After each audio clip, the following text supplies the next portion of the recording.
Thank you so much for joining us here at The Research Her, the show working to improve the health disparities for women of color, one topic at a time.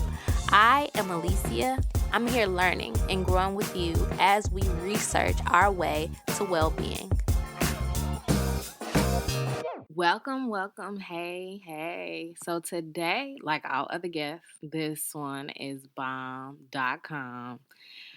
And today we have Mrs. Paige Brown, who has such a sweet soul. And I was interested in interviewing her because she has a very interesting story. So she went to North Carolina A&T for undergrad, where she majored in electrical engineering. And then upon graduation, she started working as an actual electrical engineer. You know, a lot of people, once they leave undergrad, they don't even use that major.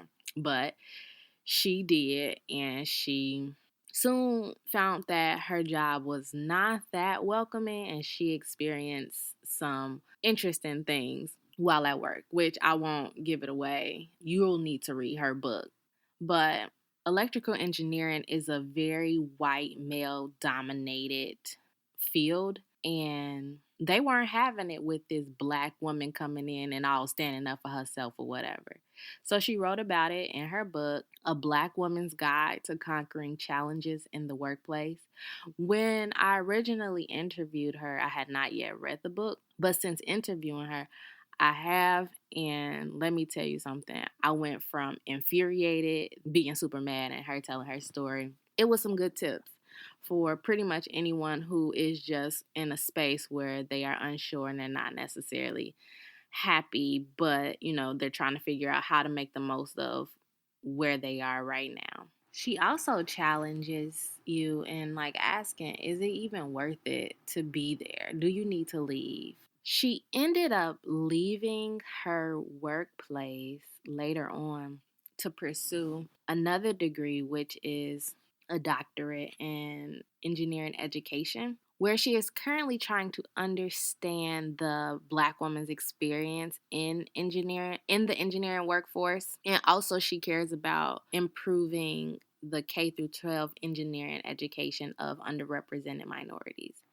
But also she has given birth to her beautiful baby, Ethan Alexander Brown. She gives us a little bit of her experience about being pregnant while in graduate school.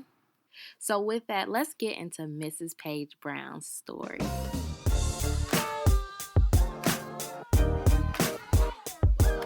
So today we have Paige Brown in the building. I'm so excited to talk to you. I'm so excited to be here. Thank you for having me. Yes.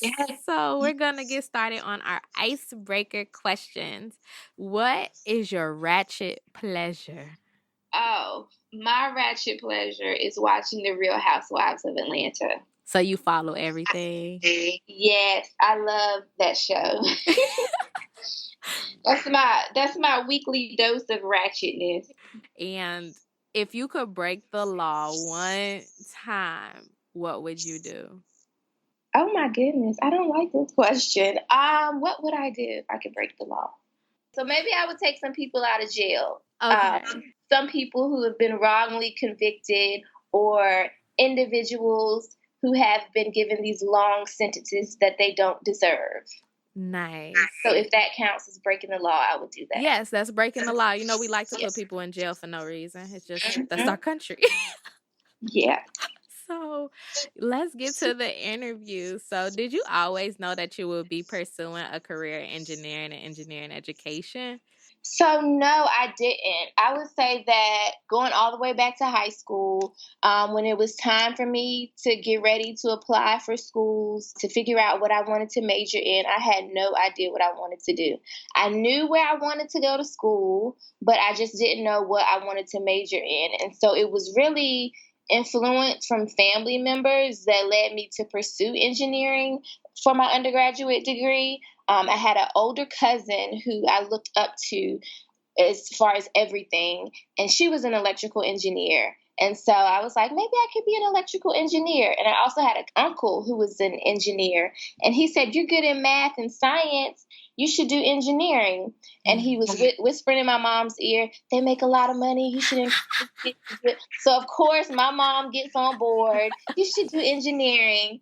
And so that's where my pursuit of and career of engineering came from family influence. As far as engineering education, I didn't always know that's what I wanted to do. I always was involved with education in some form or fashion. Like when I was a kid or a teenager, I used to volunteer at Vacation Bible School. I was always mentoring or tutoring people in college, that type of thing, volunteering with students. And so I had a passion for working with students, which eventually ended up leading me to engineering education along the road. Yeah. That's pretty cool. So tell us a little bit more about your undergraduate experience. So you went to North Carolina A&T. What were some experiences that shaped your path?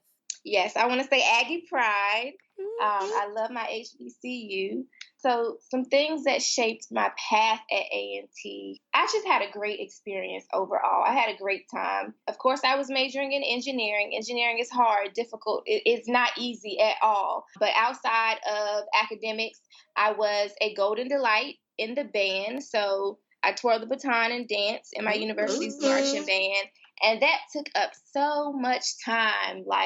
And I really had to manage my engineering schoolwork with being in the band because Black college bands practice until late at night. Like they the football players, right? Yes, it's ridiculous. But with Golden Delight, I learned so much about discipline. And I think that discipline has come with me throughout my whole academic experience and career. And I've learned certain values that are in me still to this day. I joined Alpha Kappa Alpha Sorority Incorporated, which also helped to shape my path. I had summer internships that I acquired through attending career fairs at A&T. A&T has a great career fair. People come out looking for engineering students. And those summer internship experiences allow me to interact with different companies and individuals, which eventually led me to my first position. I won't get into that just yet. But I would say the lifelong friendships with individuals from my major, band, AKA, that has helped shape me over time, just growing and developing as a woman. I think A&T was really crucial to my development. One other thing, I think I really found my passion at A&T because I volunteered and worked with students so much. I was an academic success coach for freshmen. I had a part-time job at an early childhood education center. One semester, I was doing so much. I don't know how I did I so good. don't know how either. Wow, girl, you are magic. But yeah, I realized one day on the playground with the students, this is what I want to do. I want to work with students in education some way, somehow. I just don't know how it's going to happen. And so at that point, it was too late because I was almost done with my engineering program and I was graduating soon. So I continued on through my engineering program, graduated, and I've probably said too much more than what has shaped my path. No, I love all of this. I actually wanted to ask, like, how did you balance all of this? Did you have a social life, or what? How do you feel about your college social life?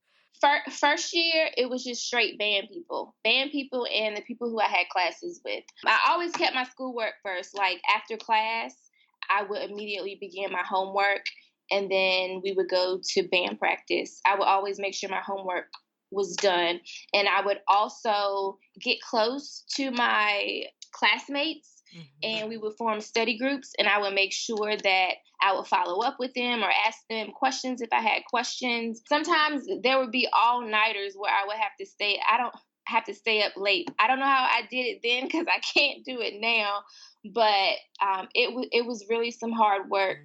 And after I crossed AKA, I took 1 year off from the band because I really wanted to enjoy that experience with being in the sorority and participating in everything that we had going on. So that year, I would say I really branched out and met other people outside of my major, outside of my dorm in the band. My senior year, I went back to the band. So I did 3 years in the band: freshman year, sophomore year, and senior year.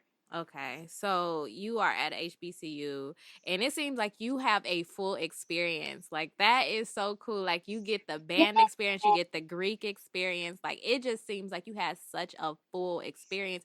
How was the support as a engineering student at your HBCU?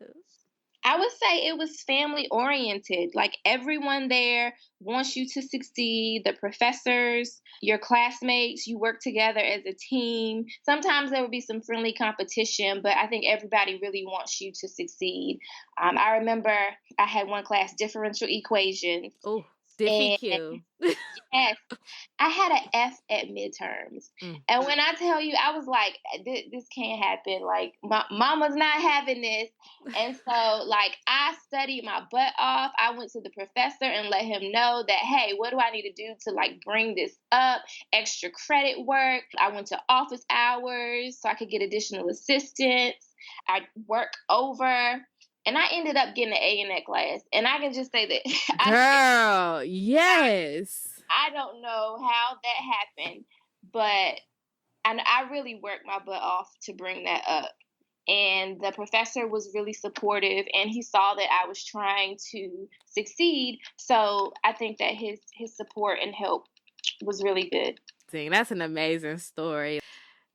F to an A? That is crazy. That That's a just good story. I do have the I'm not this perfect A student because I did have one class. It was a statics class. I took it like 3 times. I dropped it the first time.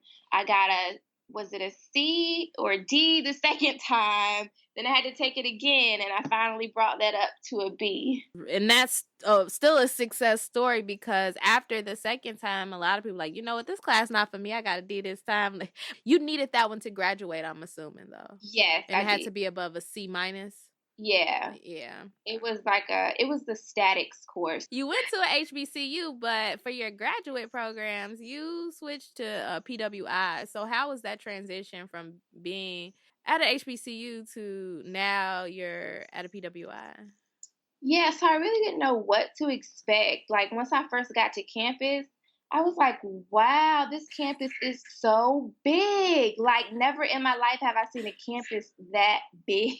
Mhm. But in terms of, I guess, the makeup of the school, it was predominantly white, of course. That was a major difference. But I would say that I really didn't have many issues with that because of my experience in the workforce. Engineering is predominantly composed of white men. So I had been surrounded around that. And the individuals in my specific program, it was mostly white, but they had many other people from other countries. And so, yeah, but there were moments when I would get imposter syndrome thinking that, do I really belong here? Like, can I do this? Like, this is crazy. Like, these people are so smart. Am I supposed to be here? Yes, Paige, you're supposed to be here. You can do everything that these people are doing. And I found that out. I could do those things better than other people. So people say PWIs are more rigorous than HBCUs.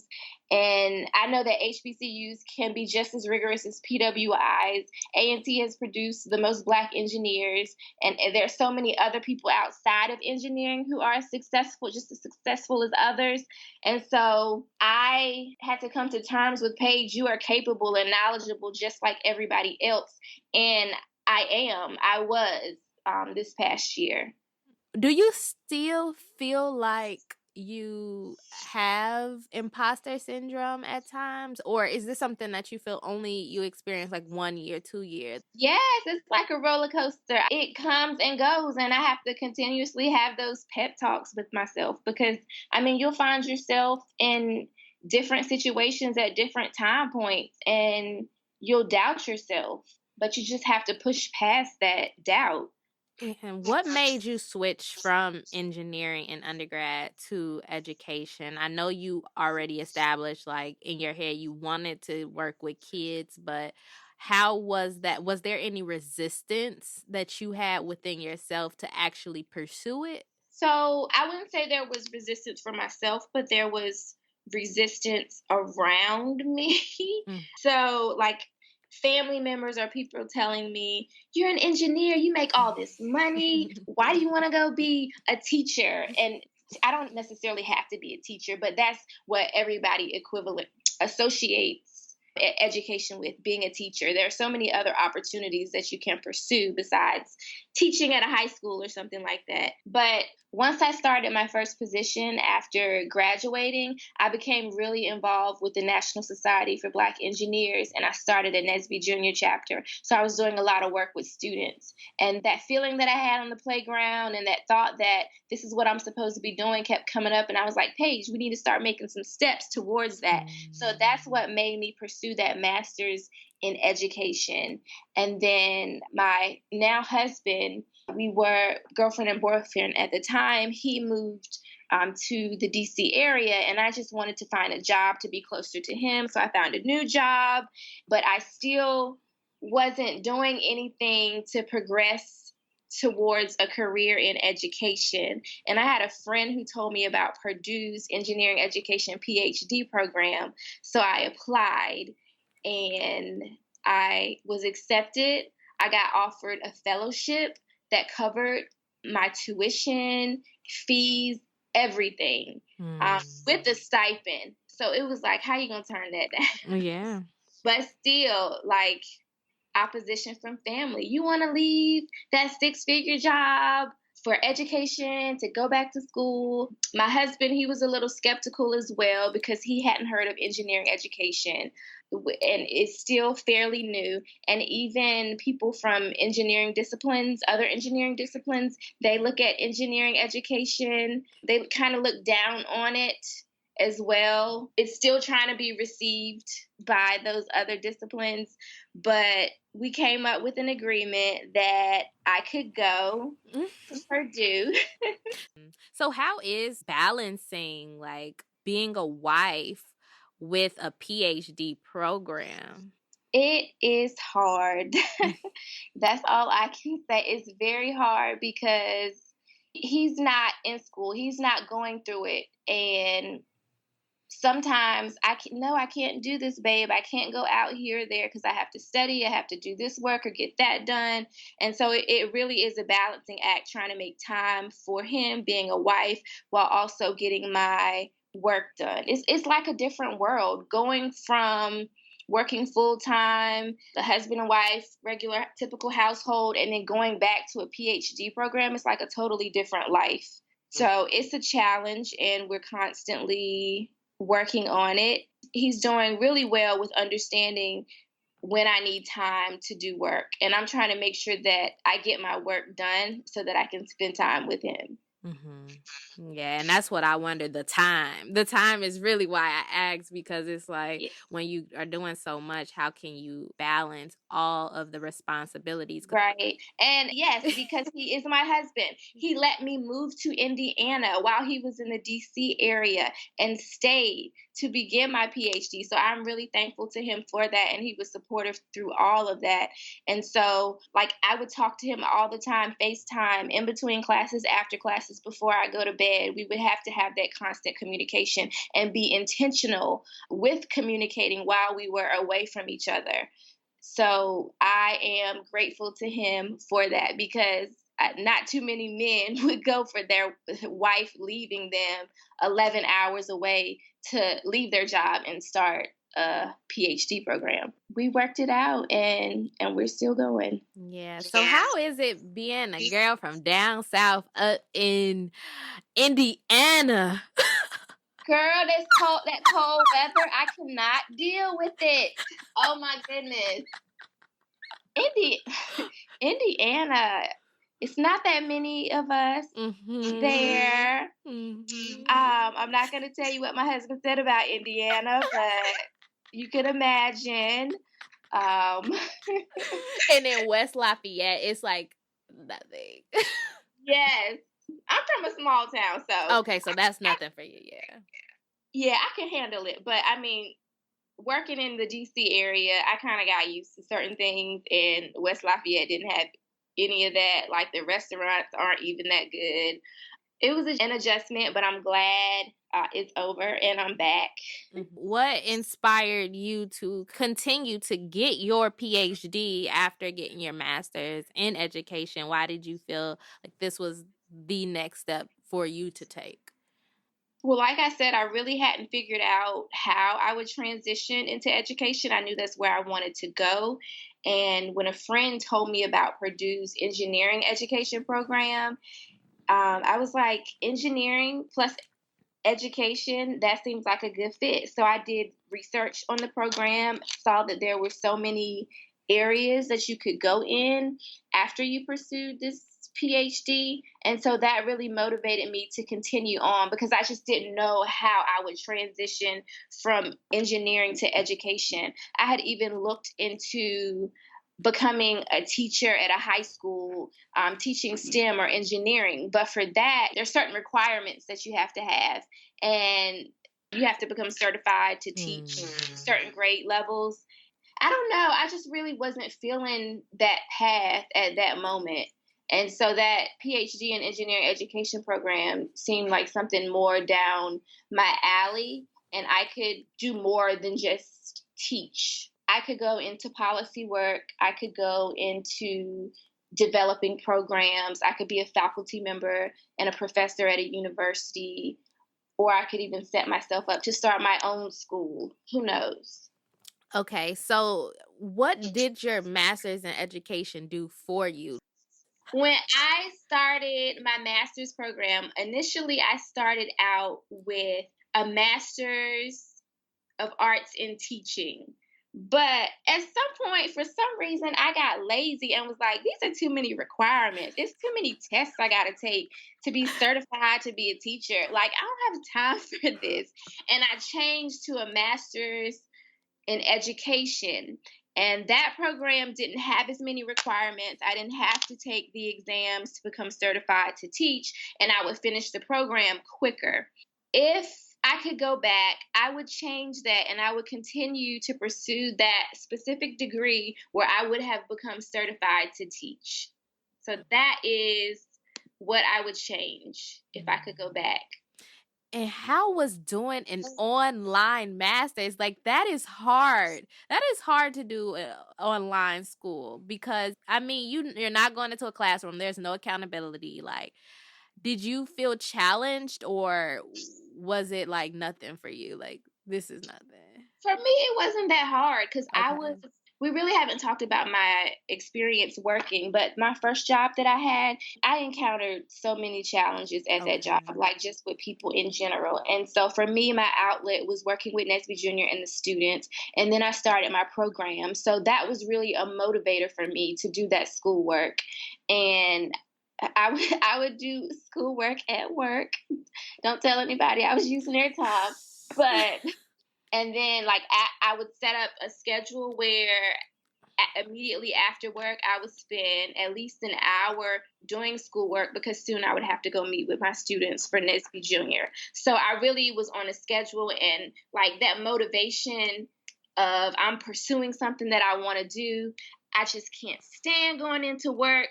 It was like, actually, it was like not a stress reliever, but something that I could look forward to. I was also in an area that was country, Southern Maryland, nothing there. So Mm. it was something to do. And I really didn't have any trouble with that online program. I would say now, though, um, I'm taking an online class right now. It's a quantitative research methods class, statistics. And so that it's actually more difficult for me now managing my time for some reason. I don't know.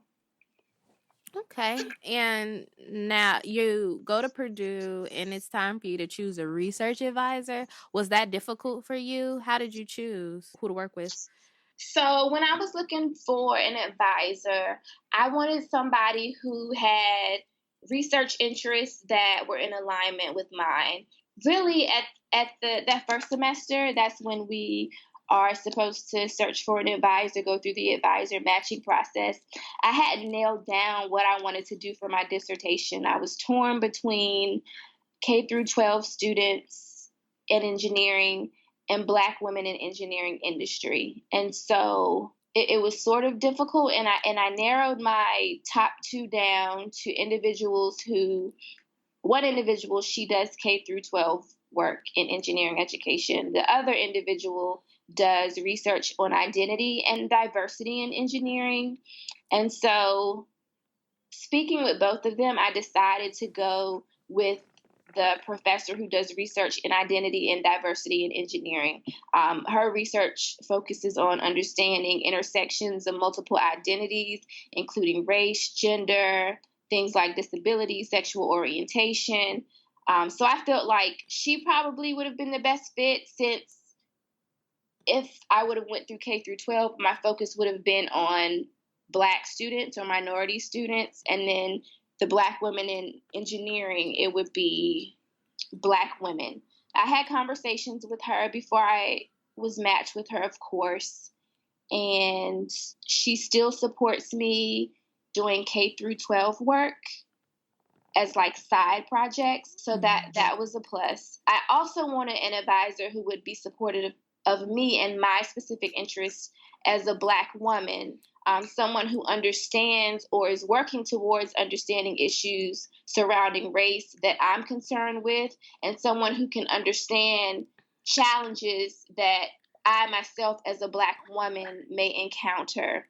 And my advisor, she met all my criteria. Was also flexible with me and supporting me moving back home after my first year. So that was also very important, because there were some individuals I met with and they were like, no, you need to be here for the entire time. Those are the things that I But if you're not taking class, I guess that's why it didn't make sense to you. Like, if you're not in the process of taking like classes that require you to be on campus, what is the purpose? Especially if you're focusing on collecting data related to, Black women. I don't think Purdue is the best space unless you only want to talk to college students. Right, right. But there's some advisors like that, and then some of them want you to be there to also assist with their research projects. Mm-hmm. And for me, I had a fellowship. I was getting paid a stipend. I didn't need funding from anyone to work on their projects, but there were still people who expected me to support their projects, even though they wouldn't be funding me. That didn't make sense to me. Mm-hmm. But I still am supporting some of my advisors' projects just for exposure and for the learning experience, but I'm not required to. Okay. And you're able to do that from home, right? Yes. Okay, that's really cool. And I did some of that while I was there as well. Okay. So can you tell us a little bit about your research? So I want to dive into the experiences of Black women in engineering industry. As you probably know, or it's probably obvious, engineering is composed mainly of white men. And in general, there's not much research on Black women in engineering. There's a lot of research on women in general, but that research doesn't account for women at different intersections. And intersectionality theory has shown that individuals at different intersections, for example, Black women may experience things, situations differently than white women. So when we only focus on women, we ignore women of minority groups. And so in general, women leave engineering within 5 years after entering the field. It's 25% that leave.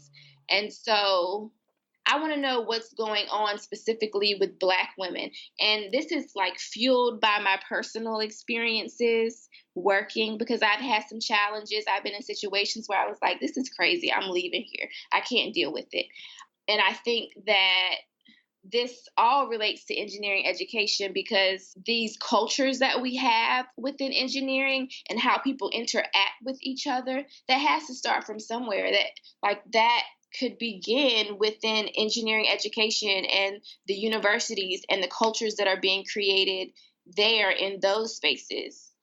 Yeah, and I also would assume that if you're teaching engineering to a specific group of people, so Black women, I think it's only fair we get their minds prepared for some of those experiences that they will have, especially knowing that I guess the retention rate of women in engineering is so low. Like there is something that is missing that is keeping women in this field anyway. So there needs to be something in the education system that allows that mental preparation so that the retention rate can be improved.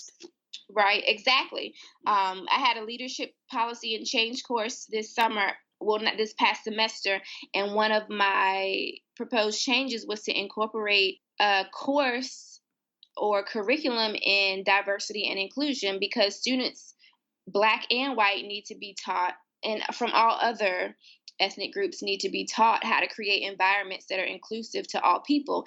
And the engineering departments need to be practicing this within their departments because there are departments that have a culture that's not inclusive and that is perpetuating to the students and then into the workforce. So those are some of the things that I'm interested in. What topics related to, I believe you said K-12 students, do you think you want to touch on as well?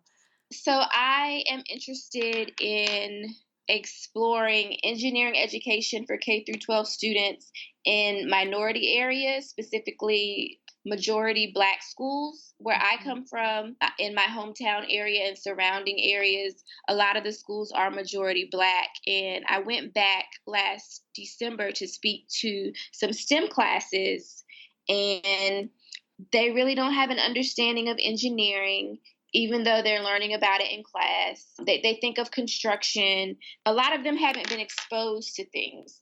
This isn't necessarily about engineering, but they thought it was amazing that I had flown on an airplane before. Mm.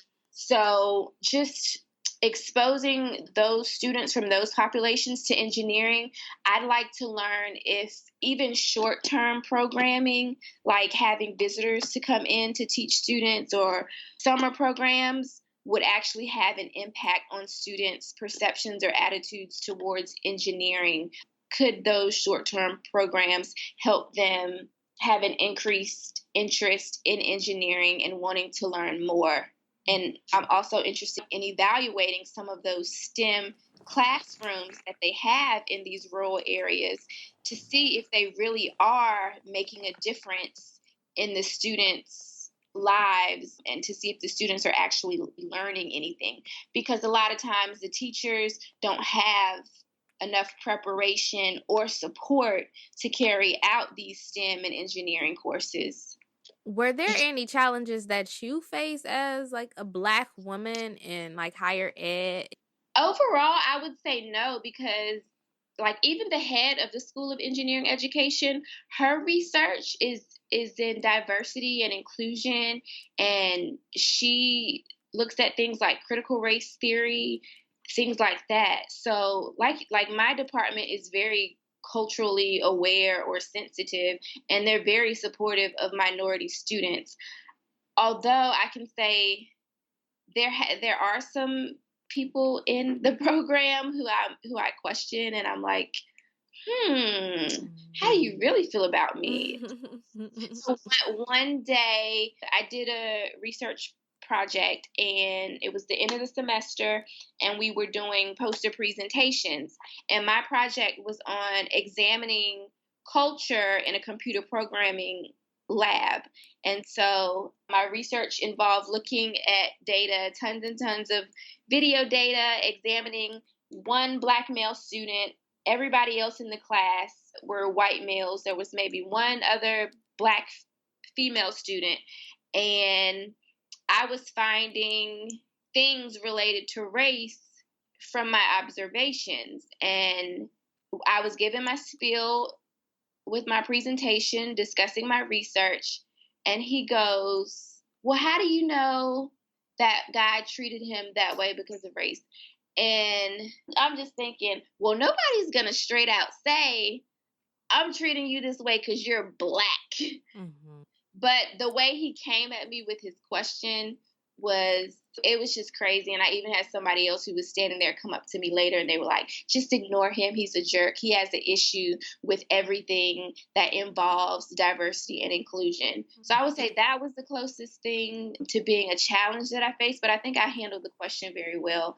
And I said that I can't say for sure, but my observations are backed up by such and such theory and all of these other observations and things that have taken place in the classroom. So, yeah, I think I handled it well. But overall, I haven't faced too many challenges as a Black woman in higher education. But I know within higher education, Black women face lots of challenges, especially in other engineering disciplines.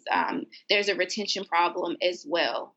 So outside of your like higher ed, you definitely had some experiences at work, I'm sure, as a Black woman working as an engineer. And I'm assuming that's what prompted you to write your book, Conquer. Girl, yes. Woo! That first job I had, I was in a developmental program. After I completed the program, I got a position as a lead systems engineer on a team, a core team of about 5 people. I was the only Black person. I was the only female. I was the only millennial on that team. All the other individuals, there was a program manager, a logistician, a budget analyst, and someone else who worked with contracting. All of them were white men above the age of 50. So, as you can imagine, it was very difficult. I really had to work to prove myself, to prove my value. I had the logistician, he would micromanage me, and he was not an engineer. He knew nothing about engineering. And a lot of these guys were retired military, and they wanted to talk to you like they were in the military giving orders. So it was very difficult at times. I can remember one day, the logistician who micromanaged me got loud with me in the office because I had made my travel plans for a work trip without consulting him. And I let him know sternly and politely at the same time, if you can do that, that you will not raise your voice at me in this office. I can make my travel plans without consulting you. If you wanted to know, all you had to do was ask me. And I had some people come up to me later and was like, I'm glad you stood up for yourself. And he eventually came back and like apologized. But it's rough. They think they can talk to you any kind of way. They don't think that you know what you're doing. They have to double check with another engineer who's been there longer than you, and come to find out that engineer knows who you are, knows your work, and supports what you do. So in the end, they look crazy. So I'm assuming too that after dealing with something as intense as what you're describing, going to grad school at like in your program was just, even if it was that something that was like a microaggression, you don't even see it because you had just dealt with some craziness. Yes. I've had, you get my book, I've had a man call me out of my name when I just approached him and asked to have a meeting to discuss an issue that was going on. And he called me out of my name, and boy. Have you ever lost your cool? Like, and you just were like, you know what, enough is enough. I am like, and just go off? Or did you always learn how you started meditating and learning how to control? Because anger is anger. So if someone can yell at you naturally. So I'm the type of person that like, if you're raising your voice at me or yelling at me, I shut down and I don't hear anything. Like it's over with. We're not having this conversation. We got to do it later. But when the guy called me out of my name, he walked away. He was like, it was like a passing by in the hallway anyway. I was like, I want to talk to you later about this issue. And he goes, "Oh, I'm gotta get my book, people." Yeah, get And the he book. he he says what he says and keeps walking away. And at that point, really, I was kind of shocked. So it was like, what did that just come out your mouth? And so he was gone, and I went to go talk to a colleague about what just happened to process it in my mind. Were you nervous about publishing a book and putting your stories out there? Or was it, well, you shouldn't have, like, I'm going to put it out there. I'm not going to put your name. But, I mean, it's my story. I wasn't nervous, but I had somebody who had looked at it and gave me feedback, and they were like, "I don't think you should put people's names in here. They might try to sue you." I don't follow that up, but it was my story. It was my truth. It was what happened to me. And I wanted to share it with other women because other women are probably going through some of the same things. Some of them may not know what to do. Some of them may take the treatment. Some of them may run away, but they don't have to. And I just wanted to show women that you're not alone and you can make it through this. You don't have to take the disrespect, discrimination, mistreatment, or anything. Stand up for yourself. And so I wanted to put that out there. So I did change the names of individuals. I changed like position titles. So if a coworker had the book or someone who worked at the company had the book, it would be sort of difficult for them to sort of go back and match who was who. Unless they were there. Unless they were there, yeah. But even if they weren't there, some of them who worked there may be able to figure it out. But yeah, I took the names out. Can't wait to read it. Going through graduate school, and I'm like, these microaggressions. But when you go to work, I can only imagine that it would, not to say it has to be worse, but if I'm going to work for a company that isn't doing the work to do better, I can only expect that it may be something that will continue on into my work life as well. Right. So I appreciate you for sharing your story and making it open, because we don't learn that in school, which I'm sure is why you probably wrote the book.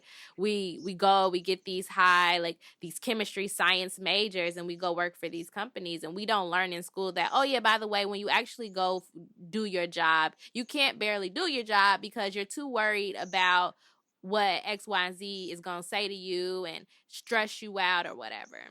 So, Right. And I wanted to say something about that earlier. I forgot, but you reminded me of it. I went to HBCU. It was family oriented, like I said, love and support. I don't think I was prepared to go into that workforce, being surrounded by individuals who treated me less than. I didn't expect it at all. I didn't see it coming. And so I really had to learn on my own how to handle those situations and lean on support networks who were at the company, like Nesby. But yeah, I think students need to know what they're getting themselves into, and they need to be prepared to go into those environments so that they can stand up for themselves. on another note, you are actually a triple minority, right? You're a Black woman and you're a soon to be mommy. So, Yeah. yes, I know your experience might be a little different than some other people who are in graduate school, because now you are home working on your degree, but I wonder, what is it like being pregnant while pursuing your PhD? So that the first trimester was hard. I was on campus then. It Okay. was so hard because I was tired. I had morning sickness. Some days I would just sleep all day and I feel so bad. Like, oh my gosh, I have so much work to do. And I would end up cramming in work on the weekends. So it was really hard in the beginning. But once the first trimester passed, I started to get my energy back. And I have some classmates who have kids, and then there is someone in my program. She's been there 3 years now. She had her baby while she was in grad school. So she's really been very supportive throughout the whole process. She even threw me a baby shower at school, which was really nice. So she's been very supportive and helpful. The Engineering Education Student Government Association has a parent committee for individuals with kids. So they do activities together. I'm not there anymore, so I won't be able to experience that. But I think that that's very good. But moving forward, now that I'm back home, I still will have to manage having a baby and graduate school, and I'm also working again as well. So those are 3 big things to manage: family, baby, work, and school.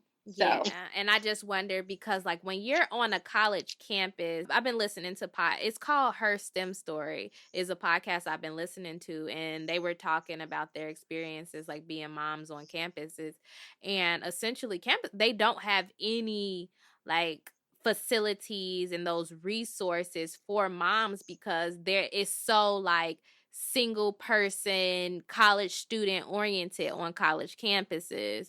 So that's why I wonder, like, it would be different, but definitely still intense because you are home and you are working. So that's super intense to be working on your degree to, just being a mom. Like, Yeah. So we'll see how it works out. We'll see if I can manage both school and work, you will. or if work has to be dropped for a little bit.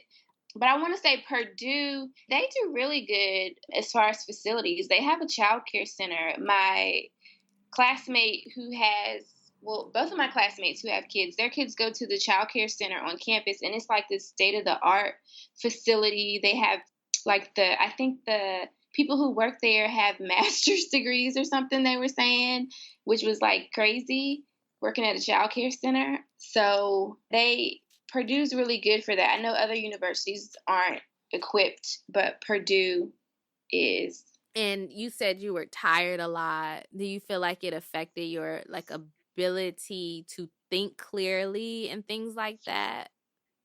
Yeah, so they say you get pregnancy brain.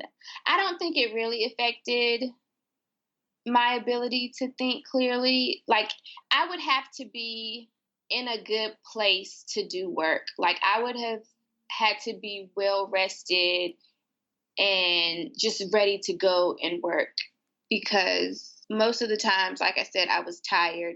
And if I tried to do anything, I wouldn't be thinking clearly in those moments when I was tired. So when I would have those small spurts of energy, that's when I made sure I would get some work done. You're pushing through, you're getting through this PhD program. You said that, if it came down to it, you're booting work, not the PhD program. So what inspires you to keep going and finish? What inspires me really is my passion for students, and I really want to make a difference.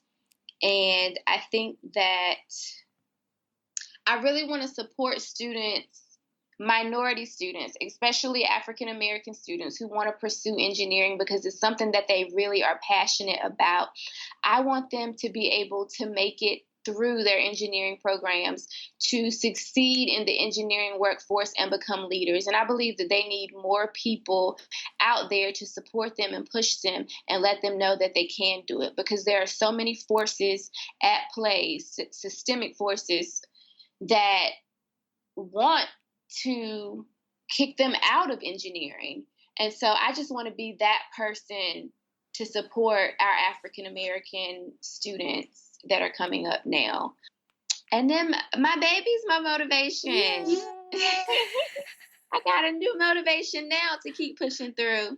Yes, give your baby someone to look up to. And like my mommy is a doctor, so actually I gotta be on my P's and Q's, okay? Yes, you do. Little baby. That's so beautiful.